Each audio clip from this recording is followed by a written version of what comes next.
Hello, good evening, and welcome.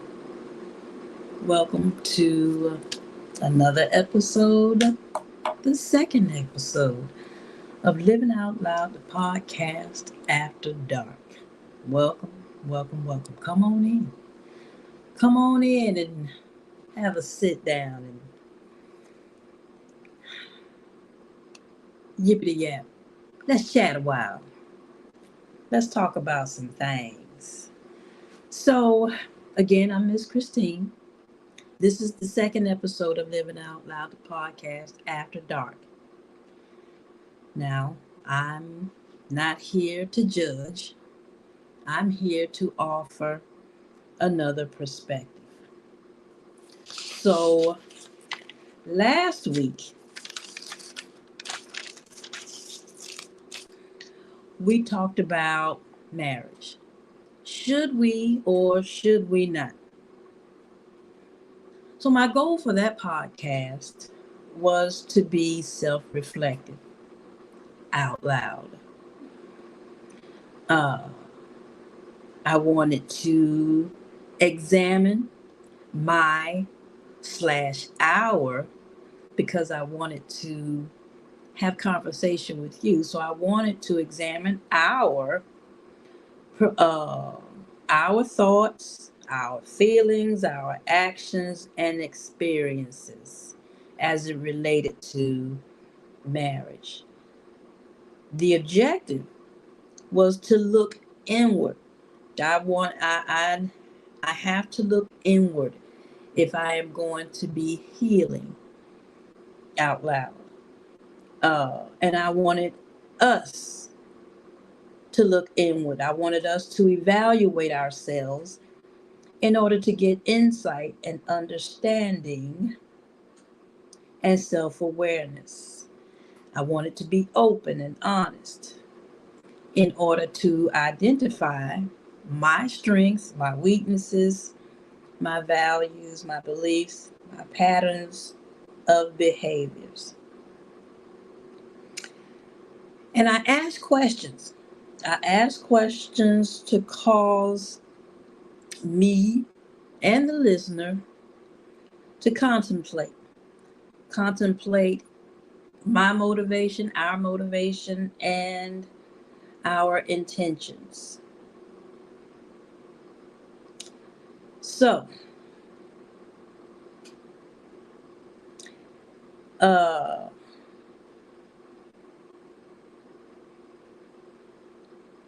so I invited Miss T with the T to chat with me, and and I also opened up the.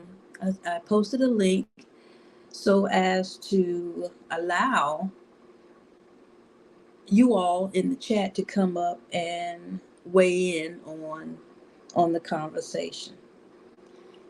During that conversation, during the time that we were all yippity yapping about whatever we were yippity yapping about, the subject of submission came up. Good evening. Good evening, good evening, good evening. Official Jamia, welcome in, welcome in. Um, Submission. I heard the word submission come up in our conversation last week, and I had a reaction. My blood pressure went up. I felt a physical change just at the mention of the word submission. So clearly, I had a problem. I have a problem with the word submission. So the word of the day for tonight is submissive, or as the police say, stop resisting. Stop resisting. Stop resisting. Good evening. Good evening. Let me see who's up in here. CC's Texas Garden. Hey. Hey, see y'all are speaking to each other. Thank you for stopping by. I do appreciate you. So, yeah. So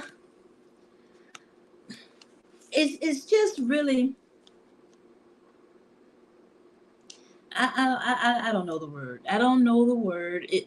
Miracle may be too strong a word, but it was just awesome that as I'm thinking about what I'm going to talk about in the next podcast, I go to my library and I find this book. Successful women think differently. Successful women think differently. And this is by Valerie Burton. Successful women think differently. Now I have to break things down and begin to think about what this is saying. One, I have to define what success is for me, and then I want to go on and see how it is that successful women think differently. So there are 9 habits. So Miss Valerie Burton speaks about 9 habits that will help me. 9 habits that will help me to succeed or move higher on the success level. Yeah. Anyway, let me slow down. Let me slow down and get my thoughts. So she talks about 9 habits to practice. So I want to excel past my current level of success. So why this book? Why this book? Because I thought it was pertinent at this time. Because we were talking about marriage and how uh, whether we should or should not. And my thought and my thinking was, if I don't have the characteristics of a wife, I am not going to be successful in it. I'm just not. And so I want to go through and find out what it is in me that is causing this the fail. What was it in me that caused the failure of my marriage? Before I started being introspective about this particular subject, I'd have blamed it all on him. I'd have told you that it was it was his fault. It was all his fault. Not taking much accountability for it at all. But the truth of the matter is, it was not all his fault. He had he had nothing to do with how I reacted to situations. That was all on me. So why this book? Because I need to get some I need an understanding. I need an understanding of why it is that I react the way that I do, why I think the way that I do, uh my pathology. And as I do that out loud, I'm thinking that the knowledge that I gain, the wisdom that I'm going to glean from you all will overflow, and we will we will all begin to heal together. Hey, hey, Lacey Joy. Lacey. Now, I hate to mess up your name, but look, let me tell you what's happening, Lacey. Daughter told me, she reminded me that when we have two vowels together, the first one says his name and the second one is silent. So, according to that rule, your name should be Lacey J. Now, am I saying it right, Lacey? Let me know. Put it in the chat how it is supposed to be pronounced. Hey, God's dreaming for me. God's God's desire for me, y'all. Charge it to my charge it to my bad eye. Okay. God's desire for me. I like that name. I like that name a lot. So let me tell you about this book. These 9 habits that successful and I'm not gonna say women. I'm going to say people. Okay? 7 key decisions that we have to make if we are going to be successful in what it is that we are trying to do. All right? So, habit 1, believe you can do it. Seems almost it goes without saying that if you believe it, you can do it. We've heard that the little engine that could. If I can do it. If I can do it. If I can do it, I can do it. I can do it. I can do it. If I say it enough, okay. So maybe that's not enough. Maybe there's a little bit more that we have to do. So the question is how you explore your success and failures predicts more about your potential than you think. Believe you can do it. How you explain your success and failures predicts more about your potential than you think. Habit 2, get off the hedonic treadmill. Why we are poor predictors of our own happiness and how we can get it right. Habit 3, stop trying to fix my weakness. Stop trying to fix your weakness. Why you should stop obsessing about what's wrong with you and start building on what's right. That's interesting. Let me say that again. Habit 3, stop trying to fix my weakness. Why you should stop obsessing about what's wrong with you and start building on what's right. Habit 4, build your muscle of self-control. Ooh wee. Build your muscle of self-control. Why your talent isn't enough and how you develop the trait that will take you to the top. Interesting. Cultivate positive emotion. How a surprising but easy formula will save your relationship and transform your life. How a surprising but easy formula will change your relationship and transform your life. That sounds kind of interesting. I think I look forward to that chapter.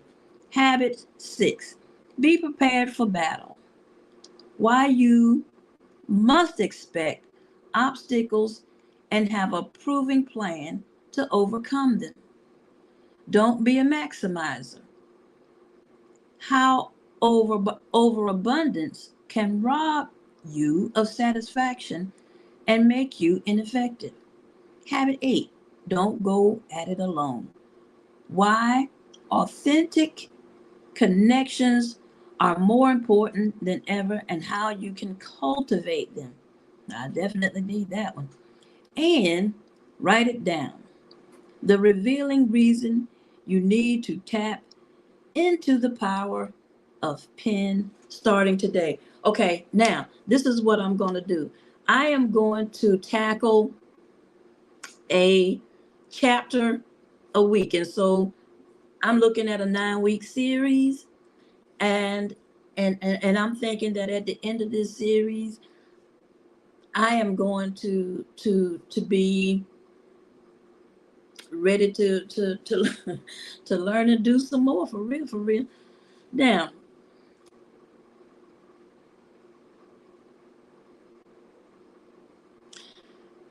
there's some key lessons in this book that I have found so far.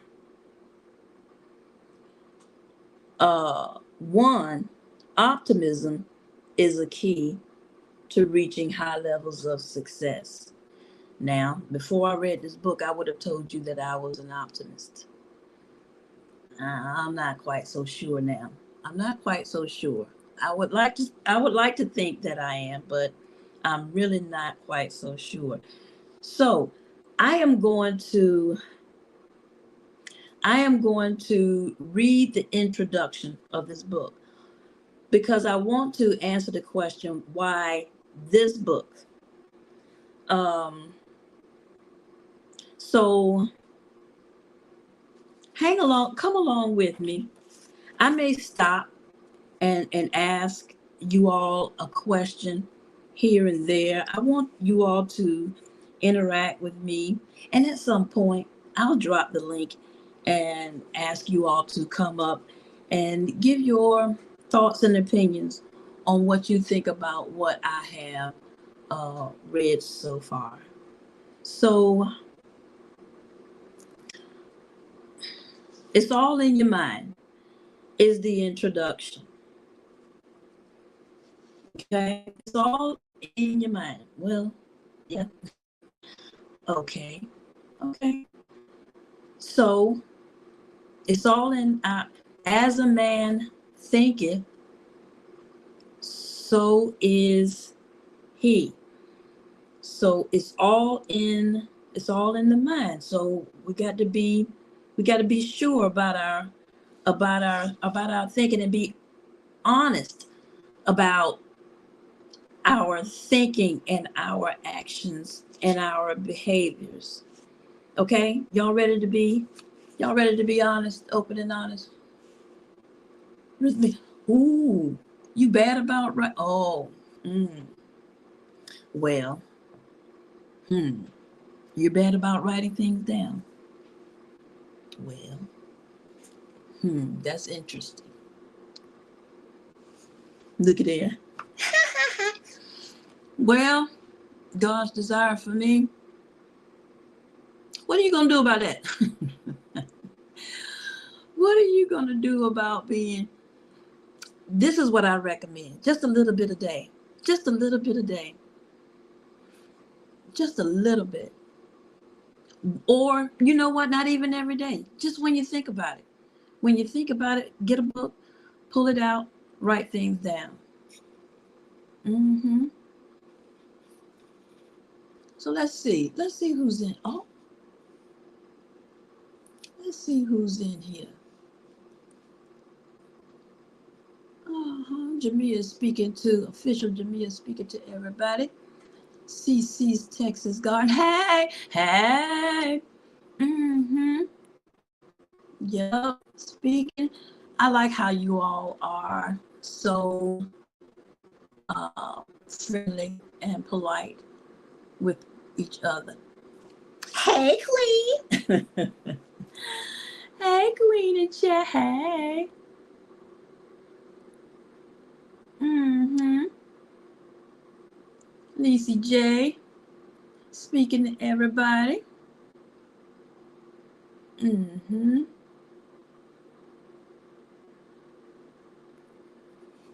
CC's Texas Gardener. Speaking to everybody. Mm-hmm. Hello, everyone. I appreciate y'all hanging out with me. Lacey. Lacey J. All right. Thank you. Thank you for letting me know. I'll remember that. I will. Uh, that's a word. Mm-hmm. What's a word? I'm gonna have to do better about this here chat. Bad about writing things down.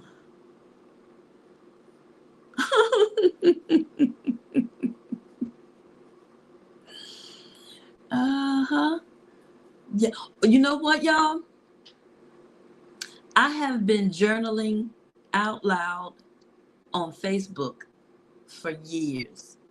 And so I go into my Facebook and I just scroll and remember what all was going on. And then Facebook has this thing where it'll show you memories of things that happened, things that you posted a year ago, 2 years ago, 5 years ago. So I kind of like that. Hello, Miss Day Hall. How are you? Thank you so much for stopping by and hanging out with me. And so let me tell you that we are going to be doing um, a series, a 9-week series. We're going to go through this book, Successful Women Think Differently. Successful women think differently. I would venture to say that successful people think differently. And so I'm going to read the introduction and really I think the introduction is going to make it clear why it is that I think that this book came along at the most perfect time. And and I lost the thought, but anyway, I'll get it back. So it's all it's all in your mind. Okay. So if you've ever watched other women no more talented than you excel beyond your level of success or happiness, then you've likely wondered what made them different. What made the difference?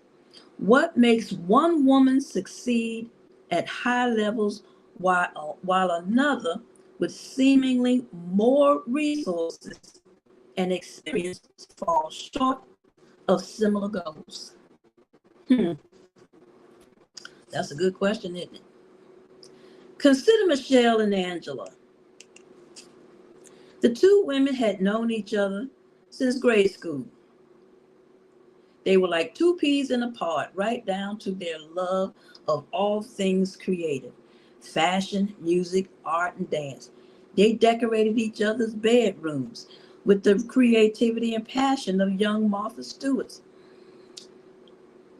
They grew up in the same neighborhood, had many of the same teachers, and shared similar home environments. Yet, glimpses of which one glimpses of which one would be more successful could be seen even in their childhood. Michelle was the better student, but she was afraid to fail. Hello. I did a video where I confess I definitely have that fear of failing, and that has held me back a lot. She made safe choices. Safe choice. I was I'm an artist. I am talented with a pen and a brush and a pencil. And so there are a lot of things that I could have done as an artist, but I chose to go into fine arts education. Why? It was safe. It was a safe choice. And we make these safe choices to ensure. So, so who is this? Michelle made these safe choices to assure that she'd always succeed. Hmm. She was a people pleaser. I don't know if I'm a people pleaser. So she chose a career path that would please her parents and impress her peers. But Michelle wasn't passionate about what she chose, law. She longed to do something outside the box, but fear paralyzed her from taking a step forward. Can anybody relate? Feel a fear of failure. Hmm. Hey, chocolate drop, how you doing? Yup, fear of failure.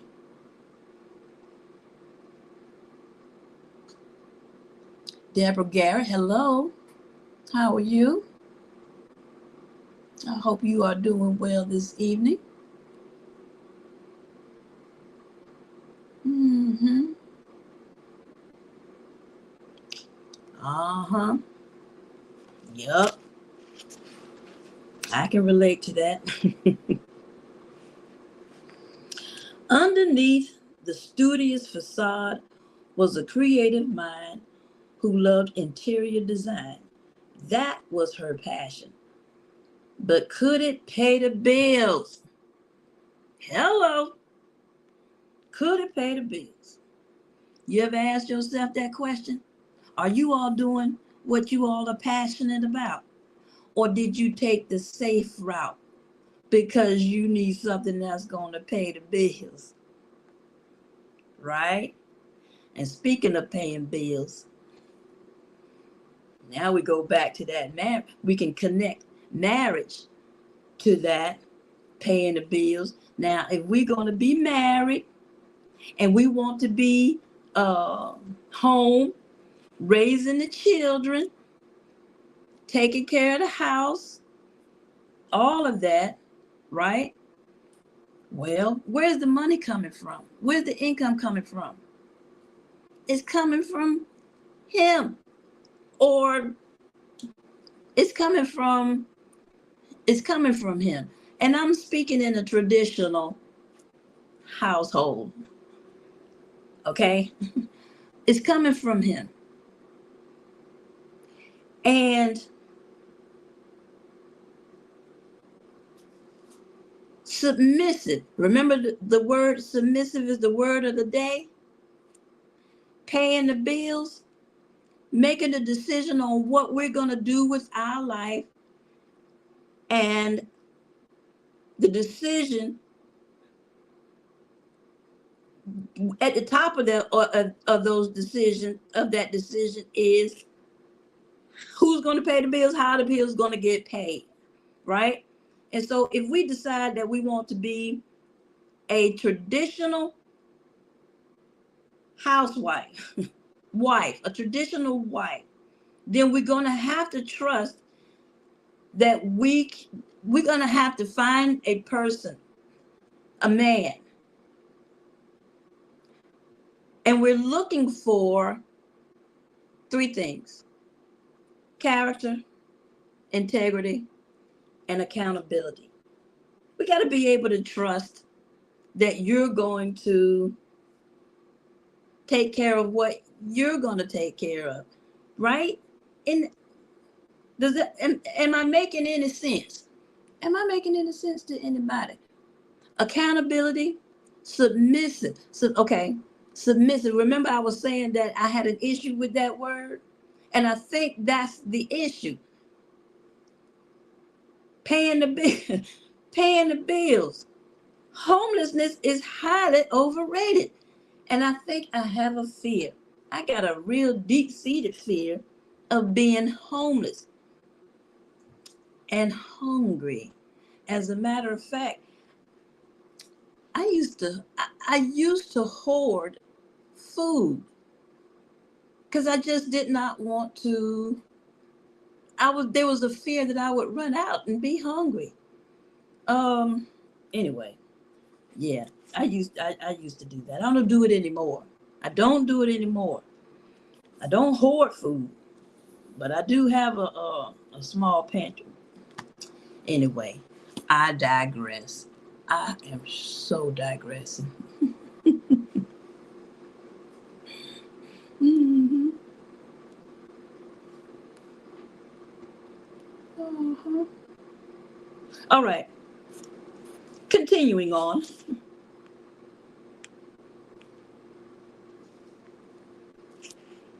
Oh, yeah. So, with so much time, energy, and money invested in law school and her career, she felt trapped and unwilling to pursue the dreams and desires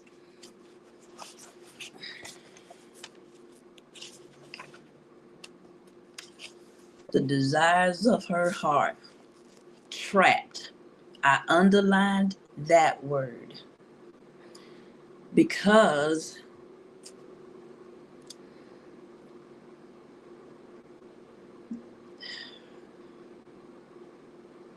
when I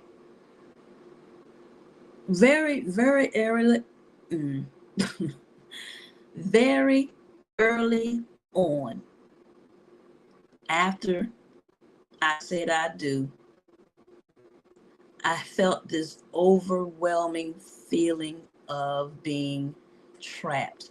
I remember I was in a, uh, I was on my way to sleep. I had laid down for the evening. I was not in a deep sleep. I was in that just about to go to sleep into a deep sleep. And I felt this overwhelming feeling of being pulled down, like a weight was attached to me, and I was being pulled down, and there was nothing that I could do. There was nothing for me to grab hold to. I was being pulled down into the sunken place, y'all, before there was a sunken place. That was how I felt, trapped in this marriage. And it had nothing to do with him and everything to do with me and the institution of marriage and my fear of just doom, gloom, gloom and doom. And I could not bring myself out of it. I could not bring myself out of it. And and in my looking back on it, in hindsight being 2020, and being open and honest about that situation, I can tell you that that decision was the bad one, and it caused me to feel like a complete failure. Yeah, complete and utter failure. Now I'm healing, y'all. I'm healing out loud. Okay. So the money was good, even though she wanted to spend more time with her husband and her 5-year-old twin girls. She knew it was unreasonable to expect too much great money and a flexible schedule. Truth be told, things looked picture perfect from the outside, but inwardly, Michelle was unfulfilled by her work, frustrated in her marriage, and disgusted by her growing waistline.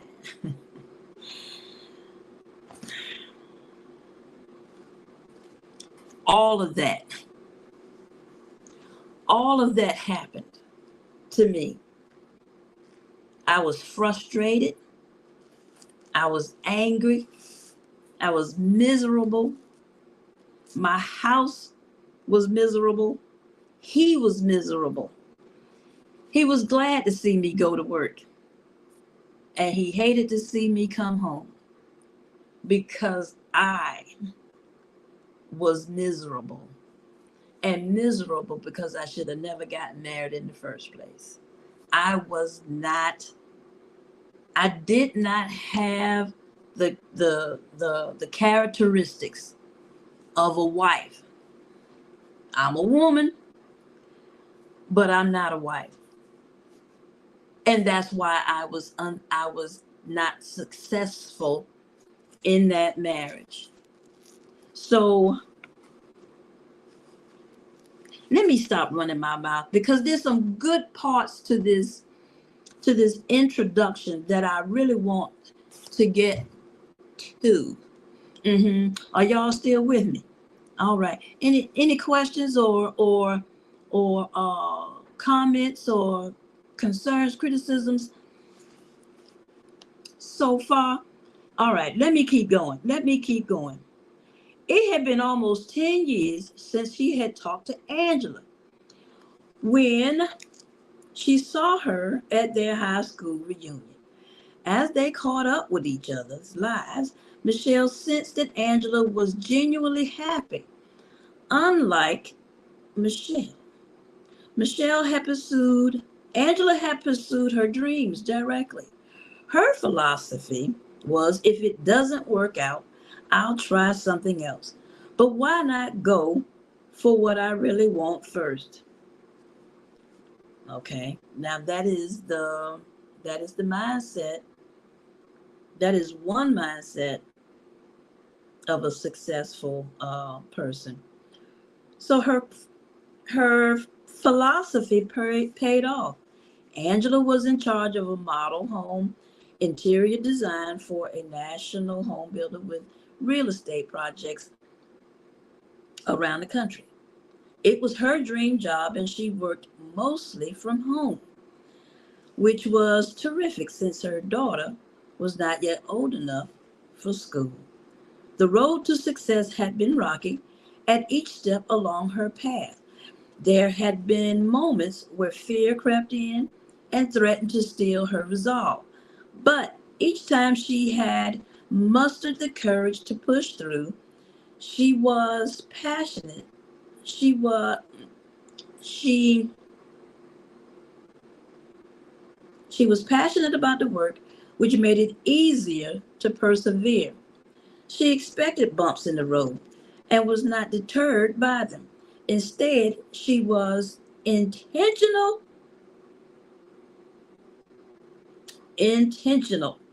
about learning from them.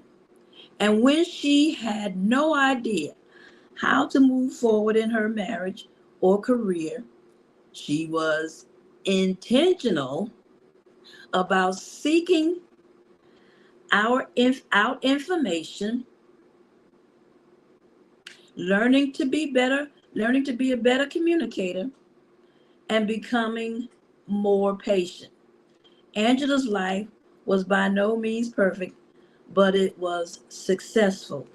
It had meaning, it was fulfilling, and she felt like she was living on purpose. Intentional. Intentional. And what she did, see, I like that word. I like that word, and I need to add it to my way of being. I need to be more intentional. And when she had a problem, she went seeking out information, learning how to be a better communicator. Not me. That's not what I did. Well, I might have started. It may have started that way, but eventually, I it was it. Eventually, it was just I was done. I had checked out. And again, I could not find my way back to center. I was unbalanced in my emotions. I was angry. I was frustrated. And I wanted out. I wanted I wanted out. And I wanted it like 3, 4, 6 months after I got into it.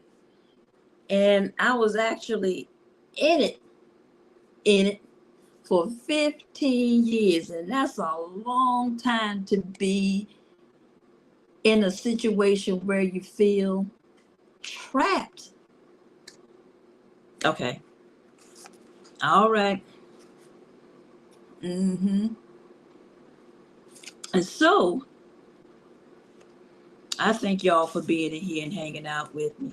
It makes me feel so good. So Angela was not uh more talented or smarter than Michelle. The key to Angela's success, as this book will show, is that successful women think differently. They make decisions differently. They set goals differently.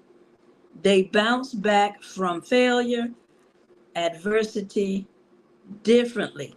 They tap into their innate strengths differently. Fortunately, the habits, their habits are teachable. That's awesome. Consider this book a short course, a coaching program designed to help you learn them, these keys, these habits. Okay. So my guess is that you already have some measure of success. After all, the kind of woman who picks up a book on success is typically already successful to some degree. But you know deep down that you've only scratched the surface of what's possible for you. Now, is anybody else like think like that? I know, I know that there is something greater for me. Marriage wasn't it. Marriage wasn't it. That wasn't the direction that I was supposed to go. But there is something greater for me. Now, while I may not get married again, I am wanting to be better, a better person, even in even in other relationships that I have. Better relationships with my children, uh, better relationship with the handyman. Um, yeah, better relationship with my friends. And so, yeah, I feel that there is something more for me. As a matter of fact, the Bible promised me that my latter life would be better than my former life. Now that's a promise from God, and I intend on reaping that blessing. But I also recognize that I have work to do. Oh my goodness, 10:44. Now it is not my plan to be up here before you long. As a matter of fact, an hour is up. So I got about 15 minutes to get through this introduction. Y'all bear with me now. Bear with me. Sometimes you find yourself feeling stuck. Raise your hand in the chat if blah blah blah blah blah. Raise your hand in the chat However, sometimes you feel stuck as you desire to move forward. Perhaps you've had some setbacks and wonder if your dreams will ever come true. Maybe you haven't even articulated your dreams. Um, you haven't really articulated your dreams will ever come together. Maybe you haven't articulated that you what you really really want. It's easier to pretend that you never wanted it than to go after it and fail. The disappointment would be too great. The embarrassment too, well, embarrassing. Or maybe, just maybe, you feel guilty about your desire for higher levels of success. After all, you're a woman. Society sometimes sends messages that leave you feeling guilty about looking for success beyond family. The implication being that such success means you are somehow neglecting your family or personal life. I think this speaks to the traditional woman and the modern woman. And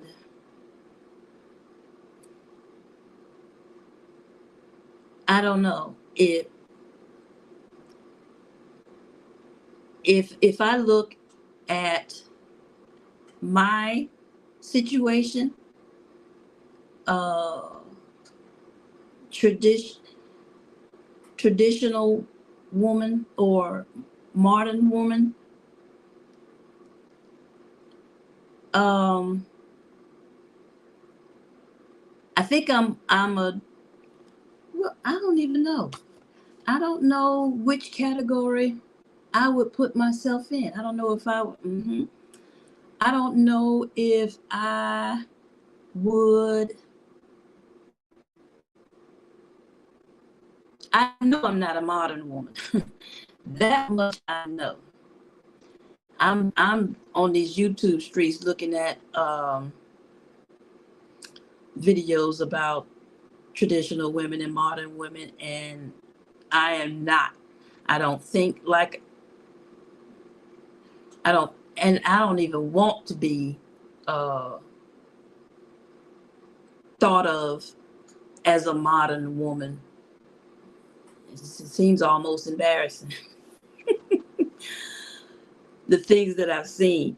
And I think that there might be some truth to the inability to do both well, to be a career woman and a wife and mother. I think that it's difficult to balance those two, and one is going to suffer more than the other. That's just my personal opinion. And really, what I think men are wanting to get back to is the the the traditional way of thinking.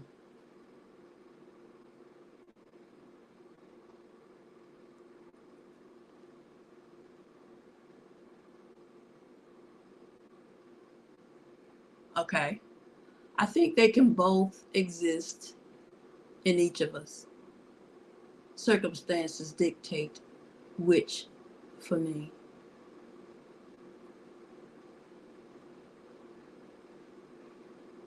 Mm-hmm. Okay.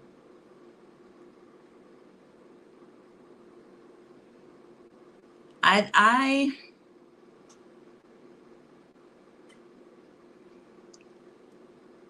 my household suffered. My household suffered. I worked, and as a result, my my household suffered. And I see that now, hindsight being 2020. Not irreparable, but definitely, definitely some I see where I see the deficits. I see where if I had been in the home more, a lot of things would be different in my marriage and in that relationship and and with the rearing of my children. I see that. I see that now. I see it now. Hmm. But I didn't have a choice. I had to work. But that's another story for another time. So let's see.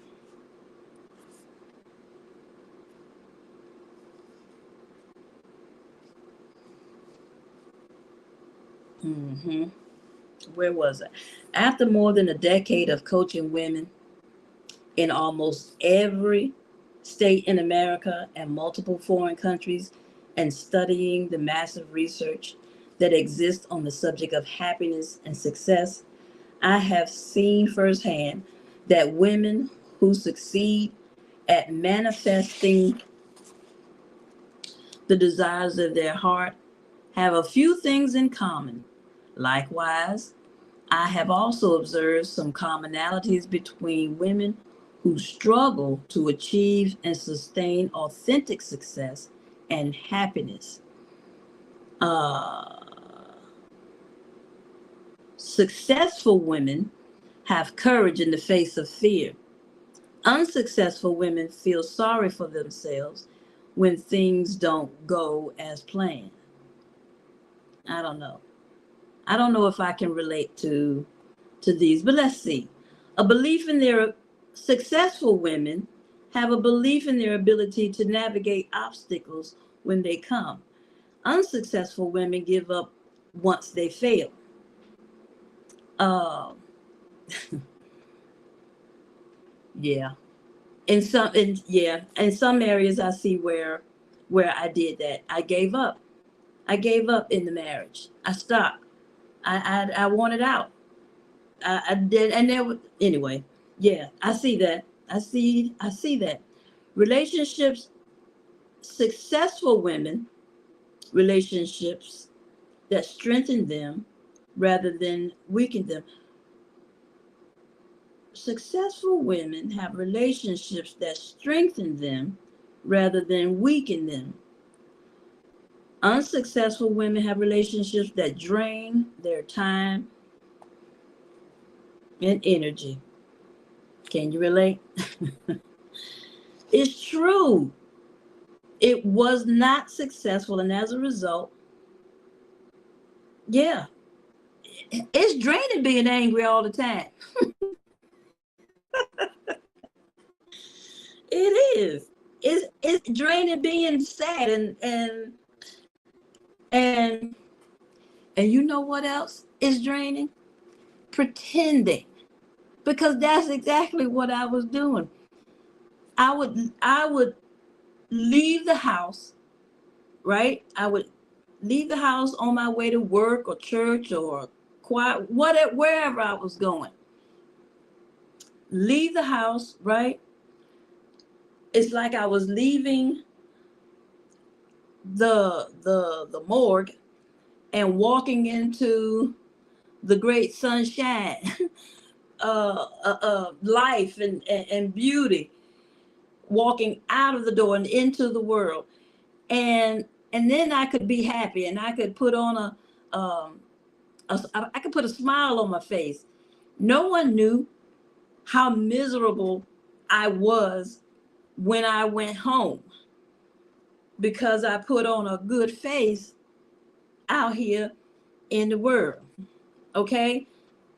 Can anybody relate to that? I gotta be open. I have to be open and honest in this time of my life. And because I'm being open and honest, I'm vulnerable. I'm laying myself bare. But I am doing this because I want to be better. I got to be better. I cannot go into my latter life. I cannot call myself wise.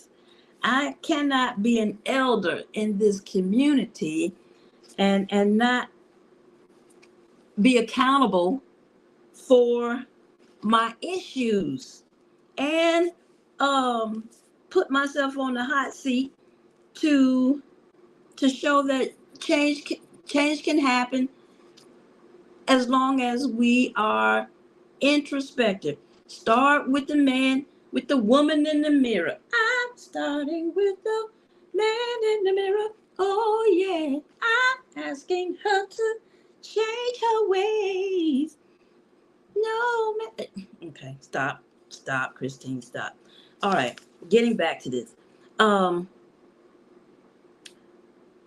Successful women have a perspective on life that accepts failures and mistakes as a normal part of the journey. Unsuccessful women strive as though success is a destination, a place where she arrives. Hmm. Perspective of successful women has a perspective on life that accepts failure and mistakes as a normal part of the journey. An unsuccessful woman strives as though success is a destination, a place where she arrives. Huh. Successful women have a habit of saying no to good opportunities in favor of purposeful ones. Unsuccessful women focus on what they don't have rather than what they do have. Successful women have a willingness to take risks. Unsuccessful women are eternal procrastinators who won't get started because they feel failure and imperfection. That was me. It is not me anymore. You hear me? Through the pages of this book, you will develop 9 specific habits that have been proven to make you happier, healthier, and more resilient. These habits are skills that can be learned.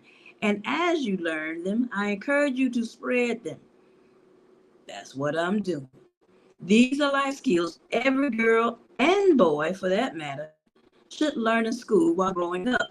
So, as you begin to see a change in yourself, don't keep it to yourself, share it, pass it on, pay it forward. And on that note, can you all hit the like button? And you know what? And share this video if you think that it is good and pertinent. Successful women are generous. They are givers who believe not only in themselves, but in the potential of others. And as they succeed, they bring others along with them. So, as I define success, it is a harmony of purpose, resilience, and joy. When these 3 elements flow together, you will experience true success. Think of it this way: success is living your life's purpose and embracing resilience and joy as you do. Okay? Purpose. Service fulfills the successful woman. Purpose. Service fulfills the successful woman. Purpose. Purpose is about making a difference in the lives of others. In other words, you cannot live your life's purpose unless you are in some way serving others. Although our purpose often brings us joy, it is not about us. It is always about using your strengths in the service of others. Your purpose in life answers a simple question: How is someone's life better because I crossed your path, because she crossed your path? Your maker endowed you with gifts, talents, passions, experiences, and they're all unique to you. If I could travel back in time and observe you at 4 years old or 14 years old, I would see traces of you, traces of your uniqueness, your strength, um, have been with you all along. And now it's time for you to use them. There is a greater impact for you to make, and now it is time for you to make it. In 1999, I had an epiphany about my life's purpose. While standing in a bookstore to inspire women to live fulfilling lives and to do so through my writings and speaking. At the time, I was running my own public relations using my gifts, talents as a communicator, but I wasn't passionate about the work. My passion was lacking because those gifts were not being used for the purpose for which I was created, to serve women. Maybe you can relate. You've got half the purpose formula right. You're using your gifts and talents, just not in a way that ignites your passion and service to others. Or maybe you're in the right place serving those you are most passionate about, but you lack the opportunity to maximize the gifts, the use of your gifts and talents in the way you've always dreamed. It could be quite frustrating, as we will learn in these few chapters. Negative emotions generated by feelings like frustration can sabotage your ability to be successful. Living your purpose is not only what you're here for, but it also empowers you to succeed.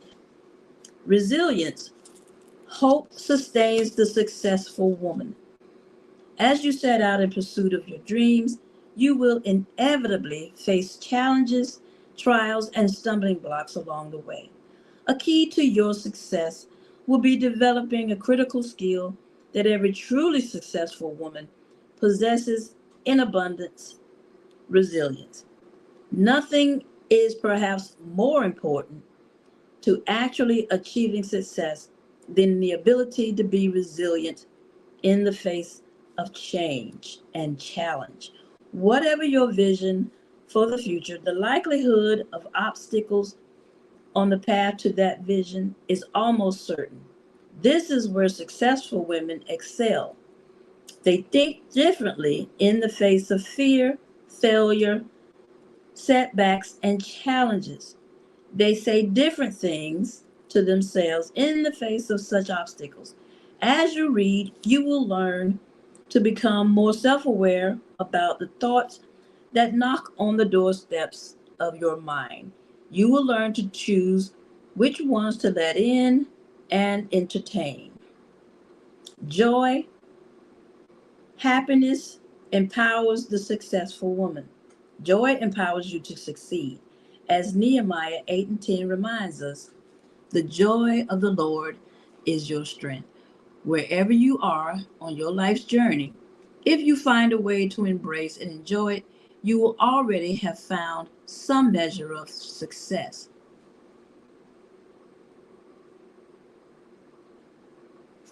So,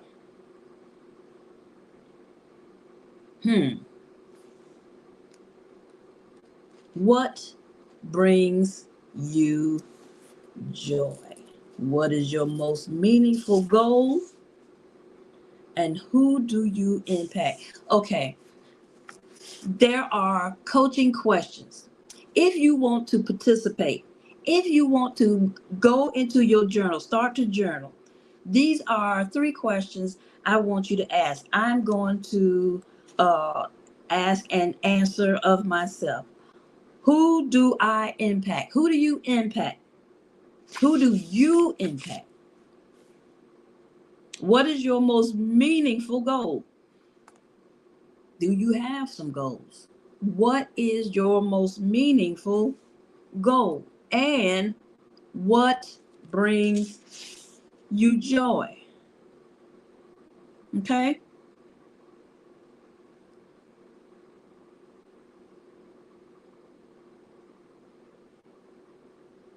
Uh-oh.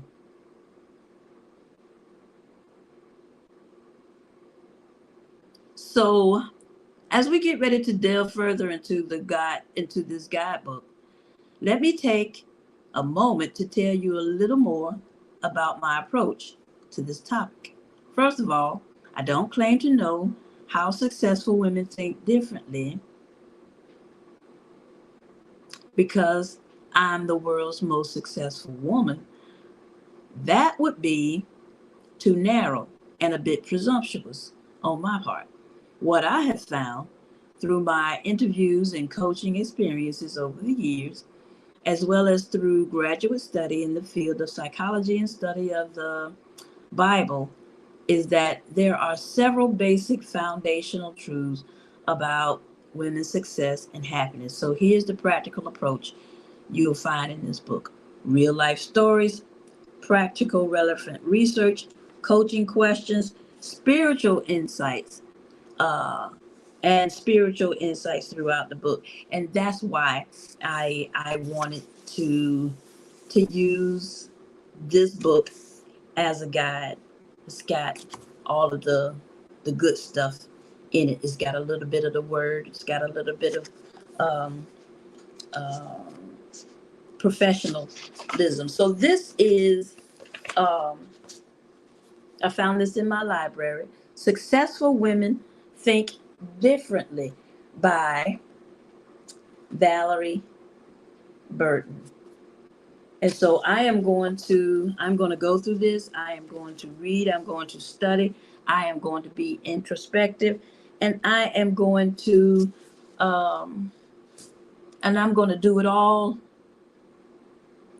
out loud. I'm going to do it all out loud. Let me see who is in here with me.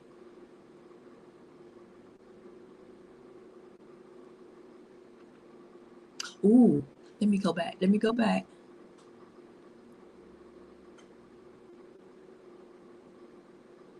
Anger can definitely. Ooh. Mm-hmm. You know what? And you know what else, Lacey? You see this? You see this right here? That's as a result of frowning, being upset. I think I want to get some Botox. But that is, I promise you, it is as a result of frowning. Years of frowning, being upset, being angry.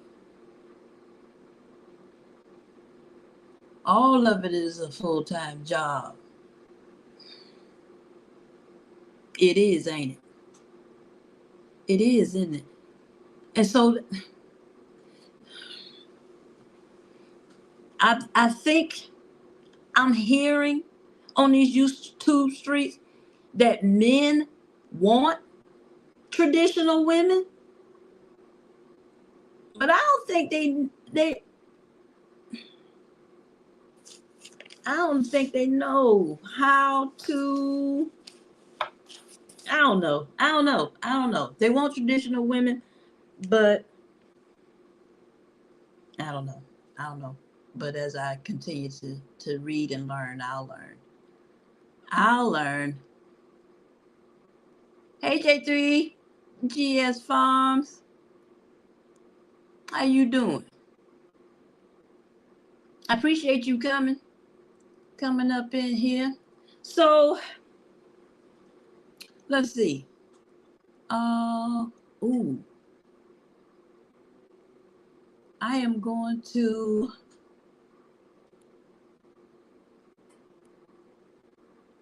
Okay, I am going to drop the link and see if anybody wants to come up And tell me what you think about about anything that I have said so far. Okay, I see that it's 11:09.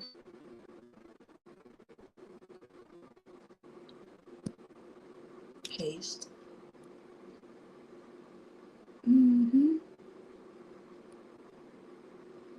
Yeah.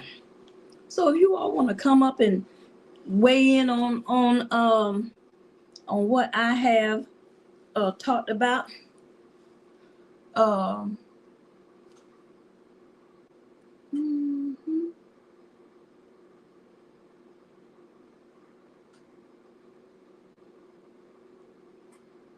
Ooh,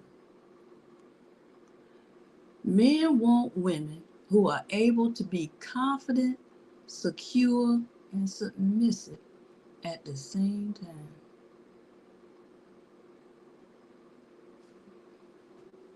Hmm. Mm-hmm. At hmm. Confident and secure and submissive at the same time. Okay. Now, stay whole. How much responsibility does a man have to see to it that she is confident, secure, so that she can be submissive? Does that make any sense?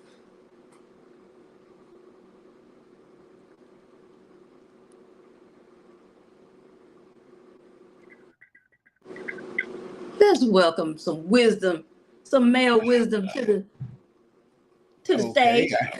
I know this is a women's thing, but It's I guess not. It's not. I came in at the right time. And yeah, I have to agree with Stace Hall. Yes, it's also the age of that man too. The men, I hate to put years to it, but I'll say the men from 80 to present are totally different than the men from the years before because I'm not going to say we grew up in hard times, but we came to the point where when a man and woman are together, they realize that they become one. That's if they believe in the Bible, they become one.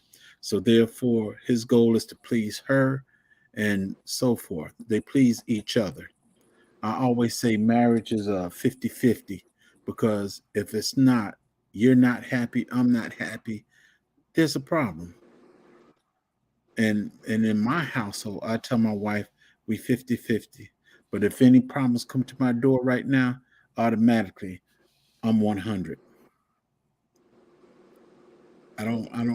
I try not to let anything else interfere in my household.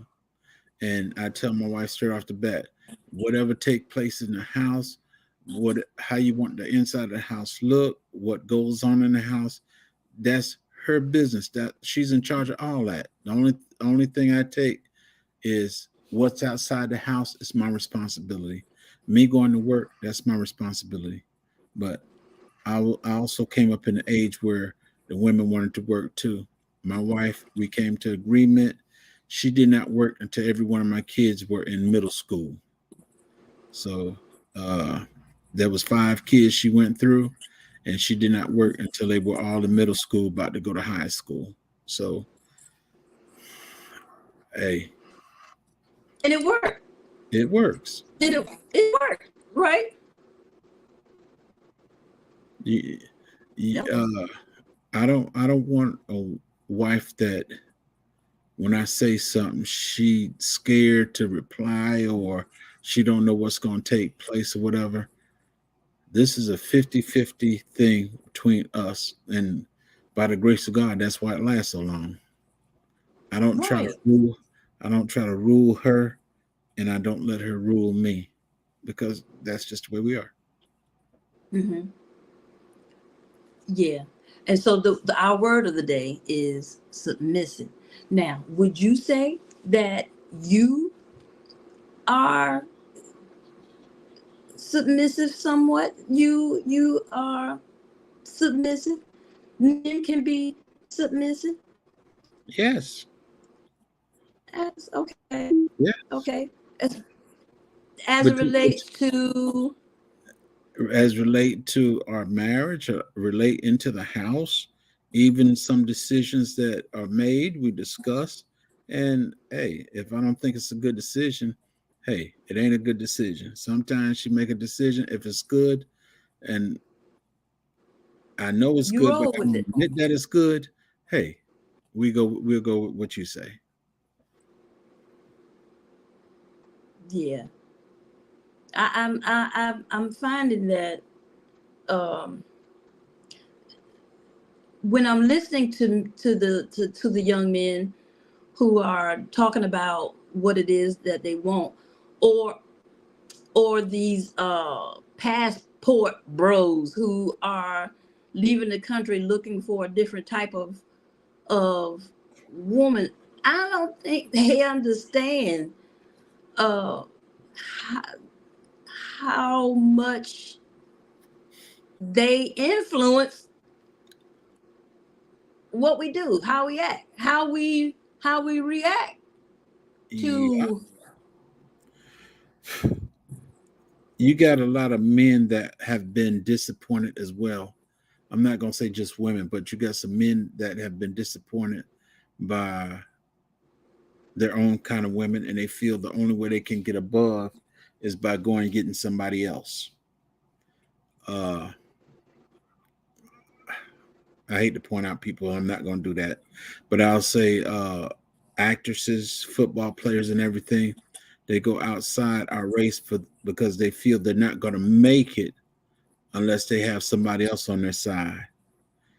They believe into the stereotype. Uh, she want to spend up all the money. She want to party. She want to.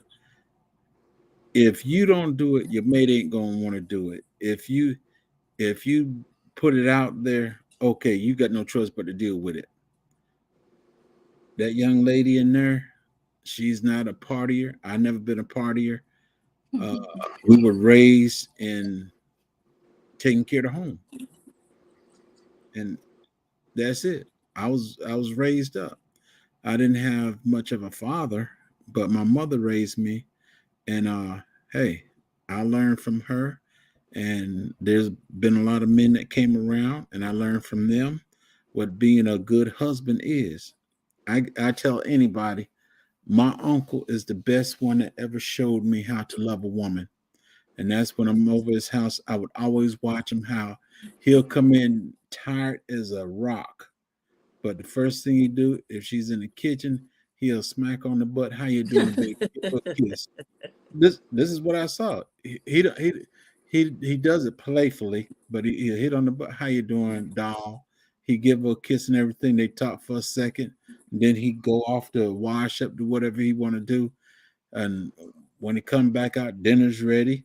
They sit at the table, they talk and everything, and tell the kids come on in, eat and all that. And it was just it's different from the men today. That's all. Welcome to the stage, Miss Stayhall. Hey, Uh Miss oh, Hall. are you muted? Hey, Miss Hall. She probably muted. Don't realize she muted. uh, okay.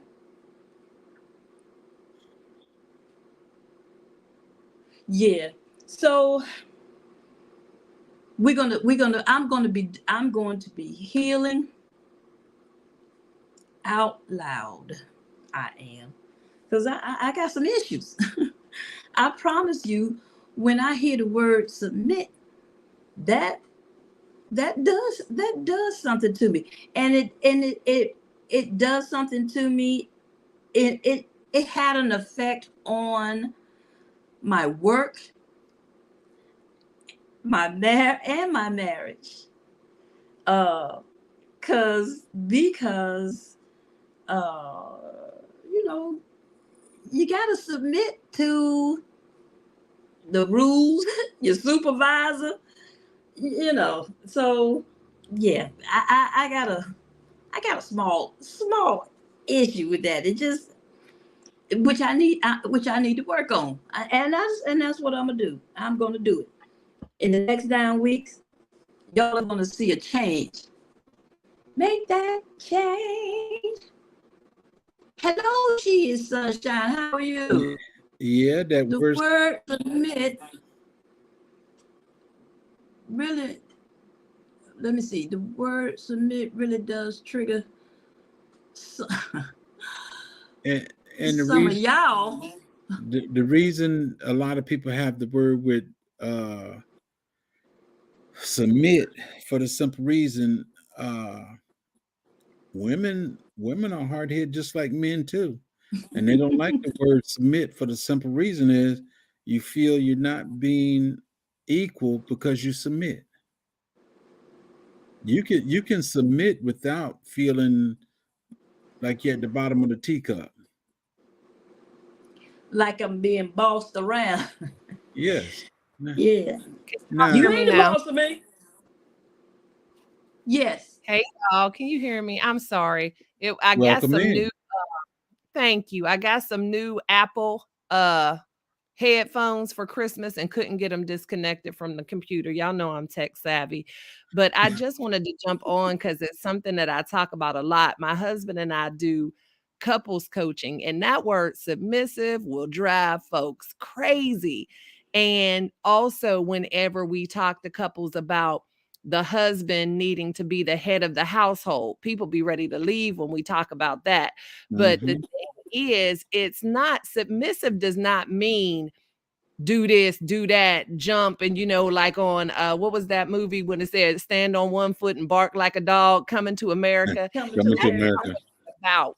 What I explain to people is my husband is truly the head of my household and I am a submissive, but I'm also very much a businesswoman. I do my thing. I make my own decisions. I'm confident. It's just that whenever we have a situation or a decision to make, and maybe we don't both see eye to eye on that decision, well, there's only two of us. So he's the tiebreaker and we do what he says.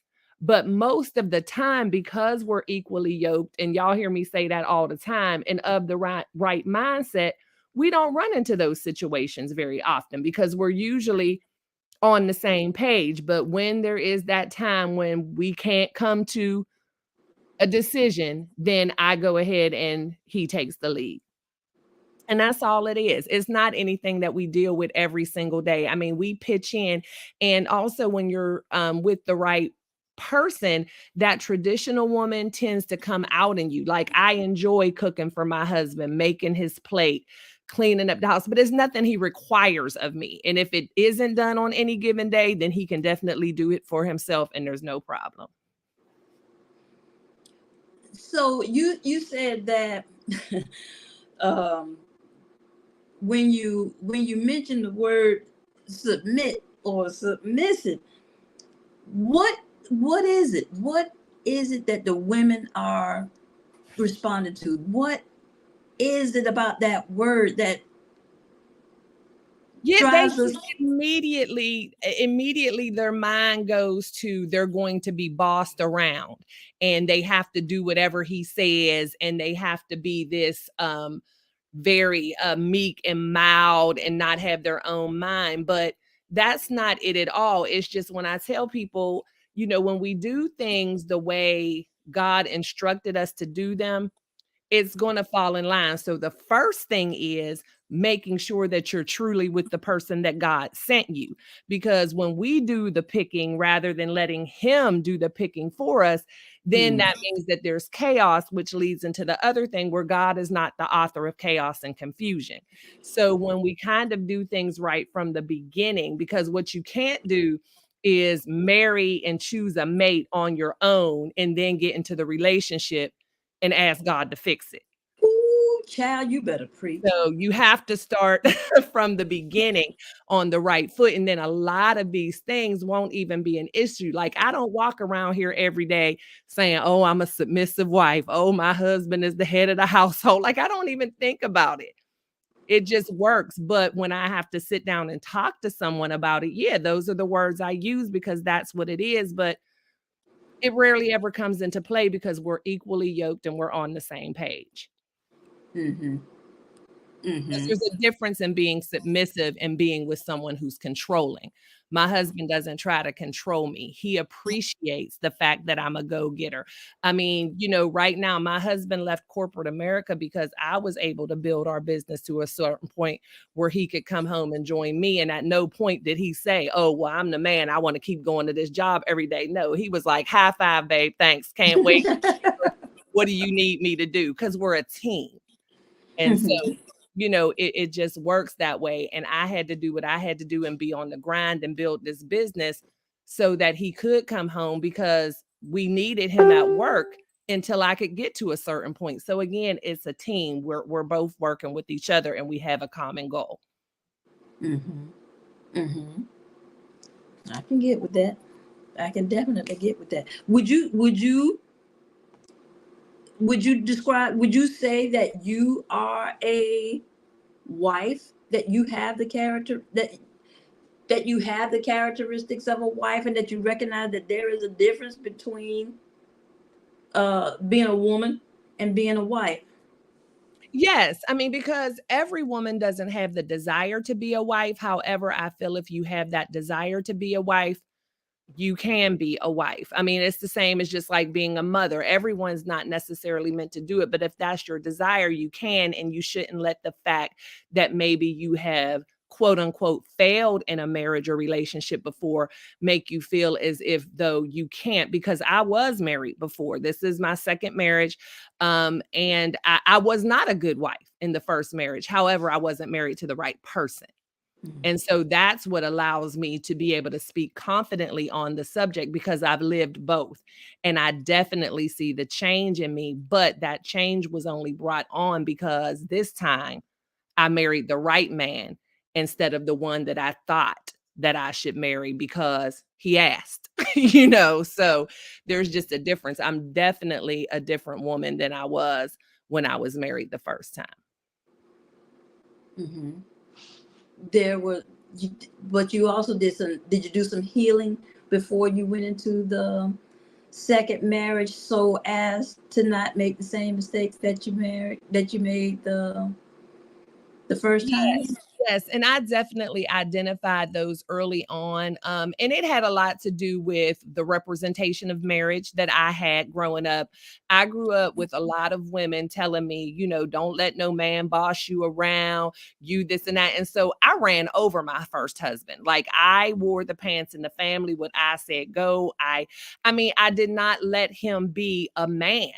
And I think because of him, being someone who lost his mother early in life. His mother passed away when he was 12, and different things. He was looking for a mother, not a wife. So it worked for a while. He was looking for somebody to tell him what to do. But after a while, we both looked at it like, this is not working for either one of us, and so I realized that. But the thing is, when I met my current husband, he wasn't going to go for them shenanigans from day one.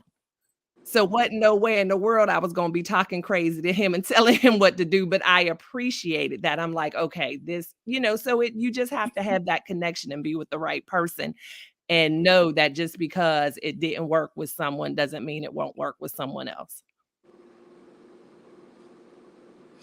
Well, that's true. That's true. And that's true for the person who wants to be a wife. Yes, if it's your desire, because I would never say that every woman on this earth was meant to be a wife or a mother. It's definitely a choice and a desire. If you don't have that desire and you're not making that choice, that's completely fine as well. And sometimes we think that I didn't think I ever wanted to get married again either. So you'll be surprised when that right one is there and they step to you. It's like, well, I didn't think this is what I wanted, but Well, I'm still going to have the question, why? If we're not getting married to start a family, or we're not getting married because we have religious convictions, then what are we doing and why are we doing it?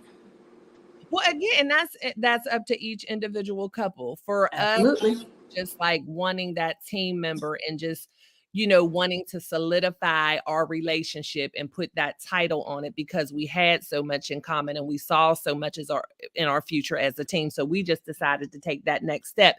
And again, I'd be the last person to tell anybody that you even have to do that. The thing is just about living your life truly and authentically in a way that makes you happy. Mm-hmm. Mm-hmm. Yes, the right one. And so, and so, and so, my goal for this series is to prepare myself emotionally for the right one. Because right now, I'm not. I'm not emotionally prepared for the right one. If the right one were to come along, I wouldn't know what to do with them. I'm not sure if the handyman is the right one. I'm enjoying the handyman now, Mm-hmm. but I'm not sure that he's the one who's going to be with me till the end. I don't, yeah. And what I'm doing now is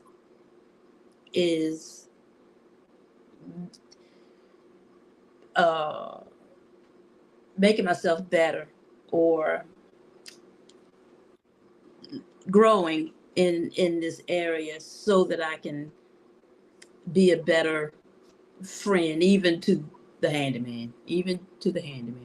Yeah, and that's the most important thing is being the best possible version of yourself and doing the work to make sure that you have achieved that before entering into, you know, a marriage or even a Mm-hmm. serious committed relationship. Yes. Doing the work on ourselves is always going to be the most important because I tell people all the time, you can never be in a relationship for someone to complete you or, you know, people say he makes me happy and you know, things like that that we say without really thinking about the true meaning of that. And, you know, the fact of the matter is you should be complete and whole before entering to a relationship and you should already be happy. No one should be able to make you happy. People should be able to add to your happiness. Mm. Mm-hmm. Don't you have a book? Yes, ma'am. I have 3. What are they? Tell me about your books. The first one I wrote is Running for Your Life, LYFE, which stands for Love Yourself First Explicitly. And it's a weekly devotional for women. And it is catering to women 40 and above, just showing them how, because I believe that a lot of us who are 40 plus did not really get the lessons of self love and self worth when we were younger, like they do these days. Everybody is about know your worth, know your worth. We didn't hear a lot about that. And so that's what that book is about. And then the second book, my husband and I co-wrote together, and it's called The Hallway, which is a play on our last name, Hall. So The Hallway, a weekly devotional for today's thriving couples. And it has a workbook that goes along with it. And so it's just a devotional that couples can do together. But I also encourage people who are single, who desire to be a part of a thriving couple, to take advantage of that tool as well, because it's kind of the whole, you know, stay ready so you don't have to get ready. Because marriage is something, I mean, they need to teach a class on it. And that's what we try to do because it's not necessarily plug and play. You have to have the proper skills and tools. And that book talks a lot about how marriage, you should run a marriage pretty much like you run a business. There needs to be teamwork. There needs to be communication. There needs to be active listening. So, a lot of things that they teach you in leadership and business, you can translate into your marriage, and you should. Mm-hmm. Mm-hmm. And you recommend the hallway for uh, married couples and folk who are thinking about getting married. Yes, absolutely. And you know, and that's just something we say because it also talks about the first chapter in the couples book actually is a play from my book where the first chapter is love yourself first explicitly. Like you have to love yourself first, like I was just talking about, and be whole individually before you even enter into that relationship. Mm-hmm. Absolutely. I agree with that 100%. 100%. And your third book? The third book is just the workbook companion to the couples book, because we had the couples book out for about a year, and people were saying, I just need to be able to take notes. I need y'all to do a journal. So we wrote the workbook to it that gives some lessons and tasks and affirmations and things that people can actually apply to their daily life as they work through the book. And where can we get Running for Your Life? Any of the books can be found on my website at it's stayhall.com. And you can also purchase them online on Amazon, Barnes and Nobles, Walmart. Yeah, the only thing is, if you get it on my website, I'll actually sign it and send it to you. But you can purchase any of them just about anywhere where you can buy books. Mm-hmm. Okay. Uh-huh. I know what I'm going to be adding to my library. Mm-hmm. Are you familiar with this book? And No, I had never seen it until I saw it pop up on your thumbnail. So I'm gonna have to check it out. Mm-hmm. Well, come along with me. I got ready to say I'll follow along with you. Yeah, follow along with me. Yes. Mm-hmm. And you know what? She I couldn't find it as I was reading, but she made a statement that that pretty much says you have you have to have a submissive mindset, even if you're going to, even as you are reading this book and making that change, you have to submit to the suggestions. You got to submit to the work. You got to submit. You got to submit to the work.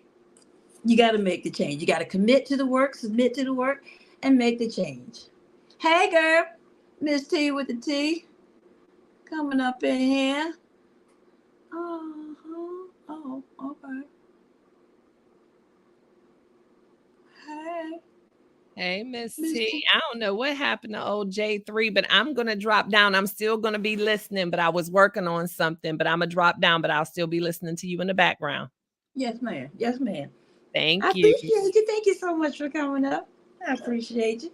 Absolutely. Mhm. So look, y'all.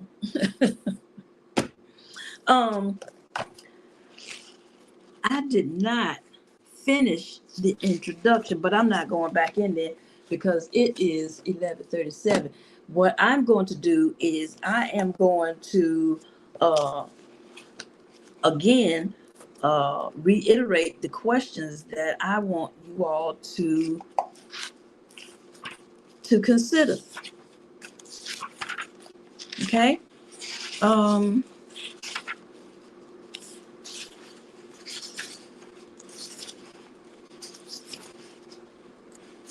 okay. Hold on. Wait a minute. I'll get it. I'll find it. I'm close. Real close. Oh, there's another one too. That I have another question for you, okay? That I want you to write down and ask yourself.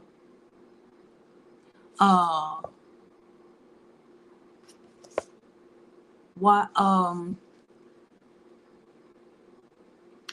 think back for a moment to a recent failure.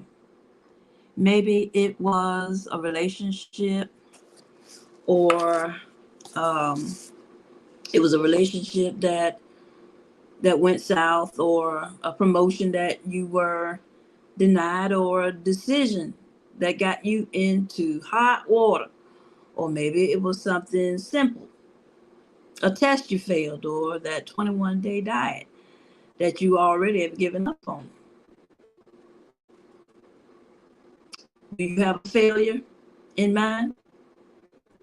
Now, answer this question honestly and without too much thought. Why did you fail? Write them down. Write those thoughts down. Think about a time that you failed There was an epic failure. Why did you fail? Let's write that question down. Write those answers down, and let's talk about it. Let's talk about them on the next episode of Living Out Loud, the podcast after dark. I wanted to. Oh, there they are. I wanted to remind you all. Okay, here they are. The questions, the 3 questions that I suggested. Who do you impact? Who do you impact? This relates to purpose. Service fulfills the successful woman. Service fulfills the successful woman. So, who do you impact? Resilience. What is your most meaningful goal? Resilience, hope sustains the successful woman. Hope sustains the successful woman. What is your most meaningful goal? And joy. Happiness empowers the successful woman. What brings you joy? Those are 4 questions that I want you to write down and answer. And let's talk about them on the next episode of Living Out Loud, the podcast.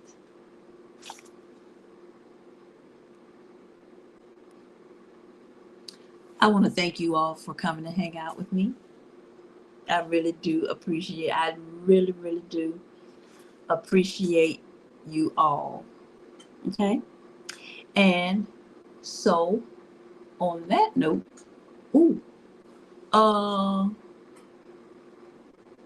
She is Sunshine says to stay hall. Drop your link. We can find on both, please. Ooh.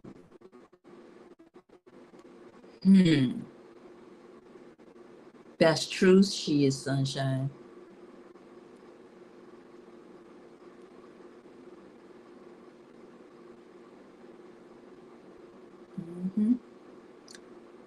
All right, y'all.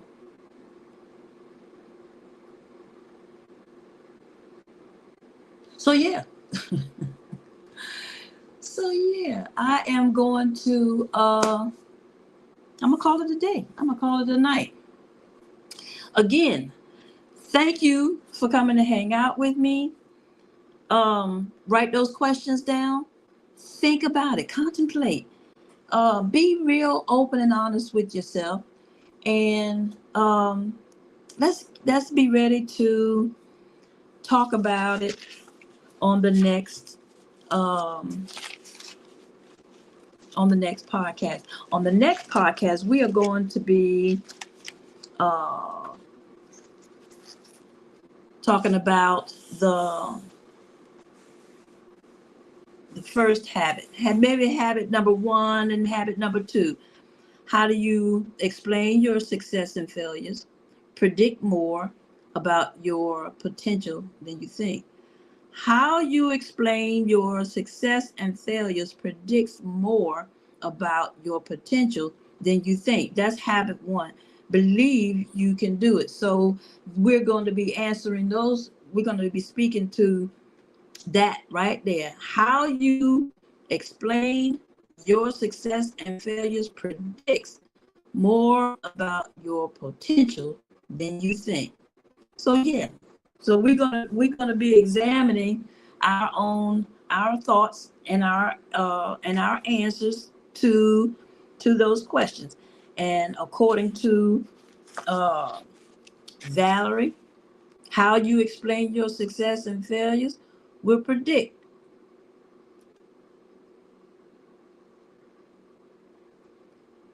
your potential more than you think. Okay? And so on that note, again, thank you for hanging out with me. I hope that this video has been I'm not trying to be entertaining. I hope that it has been eye-opening and that it will cause you to be introspective. I do. And then you're welcome. Thank you so very much.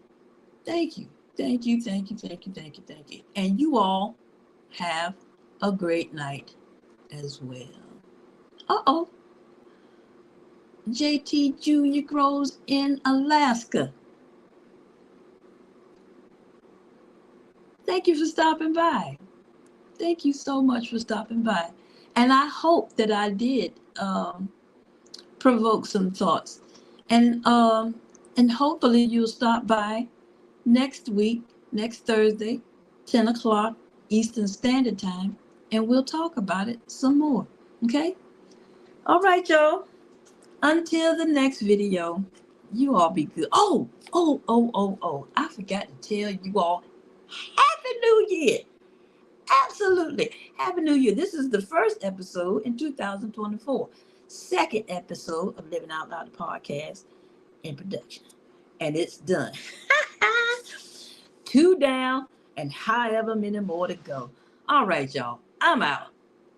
I am out of here. So bye for now. Thank you.